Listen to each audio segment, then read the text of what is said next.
નવલસિંહ દ્વારા છેતરપિંડી અને હત્યાના કેસમાં અમદાવાદ પોલીસે વધુ કાર્યવાહી હાથ ધરી। પોલીસે આરોપીના રિમાન્ડ મેળવી તપાસ તેજ કરી છે। આરોપી ભુવો સુરેન્દ્રનગરથી સોડિયમ નાઇટ્રેટ લાવ્યો હોવાનો પણ ખુલાસો થયો છે। તેણે જે દુકાનથી સોડિયમ નાઇટ્રેટ ખરીદ્યું તે દુકાનદારની પણ પૂછપરછ કરી નિવેદન લેવાયું છે। મહત્વનું છે, તાંત્રિક વિધિથી પૈસા 4 ગણા કરવાની લાલચ આપી લોકોને મોતને ઘાટ ઉતારનારા ભુવાએ કેટલા લોકોનો ભોગ બનાવ્યા છે તેની પણ તપાસ ચાલી રહી છે। આશંકા છે કે તેણે સુરેન્દ્રનગરમાં અનેક લોકોને ભોગ બનાવ્યા હોઈ શકે છે। આ ઉપરાંત અસલાલીમાં ભુવાના મિત્રના અકસ્માતે મૃત્યુને શંકાસ્પદ માની પણ પોલીસે તપાસ શરૂ કરી છે।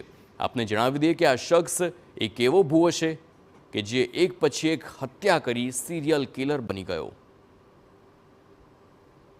અત્યારે જે ભુવા છે એ મૂળ વઢવાણના છે, સુરેન્દ્રનગર જિલ્લાનું વઢવાણ ગામ છે ત્યાંના। એટલે પોલીસ ત્યાં ગઈ હતી એને લઈને અને એનો મર્ડ છે એની તપાસ કરવામાં આવી છે। એ સિવાય એમણે જે સોડિયમ નામનું કેમિકલ જ્યાંથી ખરીદ્યું હતું એ દુકાનદારની તપાસ કરી અને સ્ટેટમેન્ટ લેવામાં આવે છે। એ સિવાય પણ કોઈ તરફથી જો આક્ષેપો એના વિરુદ્ધના મળશે અથવા કોઈ ભોગ બનનાર મળી આવશે તો એ દિશામાં પણ પોલીસ તપાસ કરશે। એ જગ્યાએની પોલીસે તપાસ કરીને સ્ટેટમેન્ટ લીધું છે તો ત્યાં સ્થાનિક લોકો જે રંગરેજનું કામ કરે છે એની અંદર એનો ઉપયોગ કરે છે એટલે તે વેચે છે। અને પ્રાથમિક જે પોલીસે પૂછપરછ કરી એમાં દુકાનદારે એવી જણાવ્યું છે કે ભાઈ આ વેચવા માટે કોઈ લાયસન્સની જરૂરિયાત નથી।